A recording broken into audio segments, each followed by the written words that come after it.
اور جب آپ نے نیت کر لی تو نیت کرنے کے ساتھ ہی آپ پر احرام کی پابندیاں شروع ہو جائیں گی۔ کچھ وہ پابندیاں ہیں جو مردوں عورتوں دونوں کے لیے ہیں، کچھ وہ ہیں جو مردوں کے ساتھ خاص ہیں، اور کچھ وہ ہیں جو عورتوں کے ساتھ خاص ہیں۔ جو مردوں عورتوں دونوں کے لیے ہیں اس میں خوشبو لگانا ہے کہ خوشبو لگانا منع ہے، اور خوشبودار چیز کا استعمال کرنا بھی منع ہے، بلکہ حتیٰ کہ علماء نے تو یہ بھی کہا ہے کہ خوشبو کا سونگنا بھی منع ہے۔ صابن، شیمپو، اس طرح کے فیس پاؤڈر وغیرہ اس طرح استعمال کرتے ہیں، ان کو بھی دیکھیے اگر تو اس کے اندر واقعی خوشبو ہے، جس طرح کہ عام طور پر سینٹ وغیرہ کی خوشبو ہوتی ہے، عطر وغیرہ کی، تو ایسی چیز کا استعمال نہ کریں۔ ہاں، سادہ قسم کے صابن، اس طرح کی چیزوں کا استعمال کریں اس دوران جب تک آپ کا احرام نہیں کھلتا۔ تو خوشبو لگانا منع ہے، بال ناخن کاٹنا منع ہے، مرد ہو یا عورت ہو سبھی کے لیے۔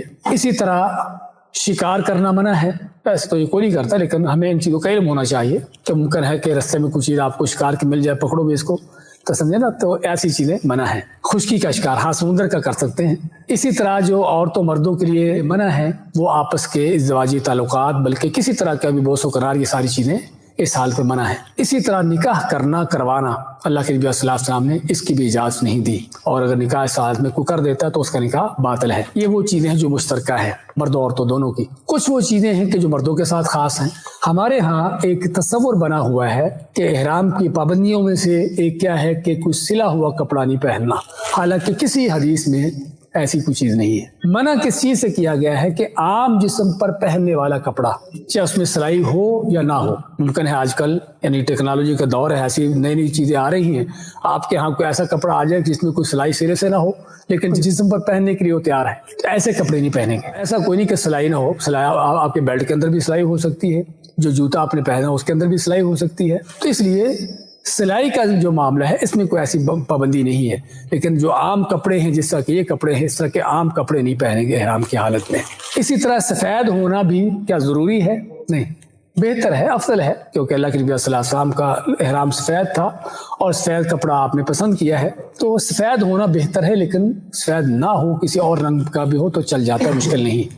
مردوں کے لیے سر کو ڈھانپنا منع ہے، کسی متصل چیز سے، ٹوپی ہے، رومال ہے، پگڑی ہے، لیکن اگر ویسے کبھی سر پہ کپڑا آ گیا بغیر ارادے کے آپ کے بال گر گئے، ٹوٹ گئے، ہمارے ہاں وہ اکثر بیچارے جاہل لوگ پہ میرا بال گر گیا، اتنے بال گر گئے تو کیا بکرے ذبح کروں گا؟ ایسا نہیں بھی، ایسے بکرے ذبح کر لیں گے پھر تو آپ کو ریوڑ ساتھ رکھنا پڑے گا۔ تو جان بوجھ کر بال نہیں کاٹے، جان بوجھ کر ناخن نہیں کاٹے، ٹھوکر لگی آپ کا ناخن ٹوٹ گیا، کوئی مشکل نہیں، بلکہ ناخن آپ کو تنگ کر رہا ہے تو اس کو کاٹ بھی سکتے ہیں، لیکن جان بوجھ کے ایسی چیزیں نہ کریں بلا عذر۔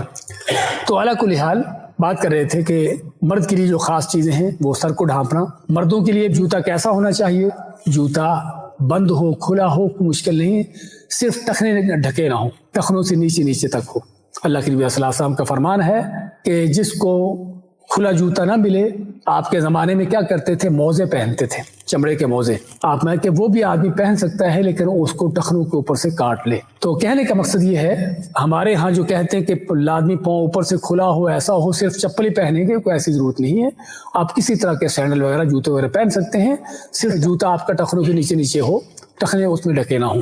یہ مرد کیا اور عورت کے حوالے سے جوتے کی کوئی پابندی نہیں، کسی طرح کا بند جوتا پہن سکتی ہے، جرابیں، موزے پہن سکتی ہے۔ عورت کا احرام اس کی کوئی پابندی نہیں، وہ کسی طرح کا کپڑا ہو۔ صرف دو چیزیں ہیں، ایک تو عورت کو نقاب کرنا منع ہے احرام کی حالت میں، اور دوسرا دستانے پہننا، گلوز پہننا۔ نقاب جو ہے کیا ہے؟ نقاب ہوتا ہے کہ جس میں عورت چہرے کو ڈھکتی ہے لیکن آنکھیں اس میں کھلی ہوتی ہیں۔ تو اللہ کے نبی صلی اللہ علیہ وسلم نے عورت کو یہ نقاب پہننے سے منع کیا احرام کی حالت میں، اور اس طرح دستانے گلوز پہننے سے منع کیا۔ اچھا، نقاب تو نہیں لگائے گی، لیکن اگر غیر محرم تو ظاہری بات ہوتے ہیں جگہ جگہ پر سامنے، تو کیا پردہ نہیں کرے گی؟ پردے کا حکم چہرے کا یہاں پر بھی باقی ہے۔ حضرت عائشہ رضی اللہ عنہا فرماتی ہیں کہ جب ہم نبی کریم صلی اللہ علیہ وسلم کے ساتھ حج کے لیے آ رہی تھی مدینہ سے مکہ، تو احرام کی حالت میں، تو فرماتی ہے کہ ہم جب اکیلی ہوتی، صرف عورتیں ہوتی، تو اپنے چہروں سے پردے ہٹا لیتی، اور جب ہمارے پاس سے کوئی سوار گزرتے تو اپنے چہروں پر پردے ڈال لیتی۔ اس کا معنی کیا ہے کہ احرام کی حالت میں بھی عورت چہرے پر پردہ کرے گی لیکن نقاب نہیں کرے گی۔ پھر کیسے پردہ کرے گی؟ وہ پردہ پھر یہ ہے کہ سر پر کوئی اوڑھنی ہو، کپڑا ہو کہ وہ چہرے پر ڈال لے، چہرے پر لٹکا لے۔ اچھا، چہرے پر کپڑا لگنا، اس کی بھی کوئی مانت ہے کہ عورت کے چہرے پر پردہ نہ لگے؟ یا کپڑا نہ لگے. آپ بعض اوقات دیکھو گے بعض لوگوں کو, بعض عورتوں کو, کہ انہوں نے وہ کیپ پہنے ہوتے ہیں آگے سے جو لمبے ہوتے ہیں. کس لیے؟ تاکہ کپڑا جو ہے وہ آگے لٹکے منہ کے قریب نہ آئے. ایسی کوئی چیز حدیث میں نہیں ہے, کسی حدیث میں نہیں ہے کہ عورت کے چہرے پر کپڑا نہ لگے. یہ بعض لوگوں کی اپنی طرف سے گڑی ہوئی باتیں ہیں. اس لیے عورت جو ہے اگر غیر محرم اس کے آس پاس ہیں تو چہرے کا پردہ کرے گی, اس میں چہرے پر کپڑا لگے, اس میں کوئی ایسی مشکل بات نہیں ہے.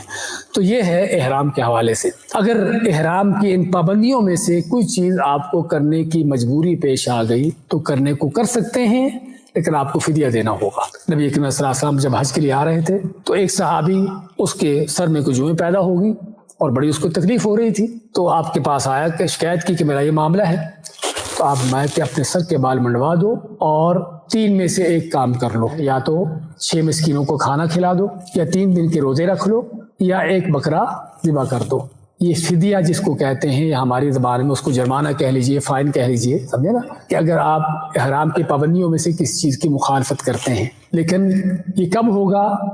جب آپ جان بوجھ کر کریں گے, چاہے اپنی ضرورت کے تحت کریں یا ویسے ہی. یعنی آپ کو ضرورت پڑ گئی, فرض کرو ایک آدمی اس کو ضرورت پڑ کے سر کے بال کاٹنے کی, آپ بال کاٹ سکتے ہیں لیکن آپ کو یہ فدیہ دینا ہوگا. یا بعض اوقات ویسے ہی کر دی لاپرواہی سے, پتہ ہے میں احرام میں ہوں, پتہ ہے کہ منع ہے, لیکن پھر بھی کر دی, تو پھر جو ہے اس پر فدیہ دینا ہوگا. لیکن ایک آدمی کو پتہ ہی نہیں تھا کہ اس چیز کا کوئی جرمانہ ہے, یہ چیز منع ہے, اس نے وہ کر لی, اس پر فدیہ نہیں ہے. ایک آدمی کو یاد نہیں رہا کہ میں احرام میں ہوں, ناخن کاٹ لیے, بال کاٹ لیے, خوشبو لگا لی, پھر بعد میں یاد آیا کہ میں تو احرام میں ہوں, اس پر فدیہ نہیں. اس لیے کیونکہ اللہ تعالیٰ کا فرمان ہے ربنا لا تؤاخذنا ان نسینا واخطانا. تو اللہ تعالیٰ کا فضل ہے کہ ان چیزوں پر فدیہ تبھی ہوتا ہے جب آدمی جان بوجھ کر, پتہ بھی ہے, علم بھی ہے اور یاد بھی ہے, پھر کرتا ہے, پھر اس پر فدیہ ہوتا, ورنہ نہیں ہوتا.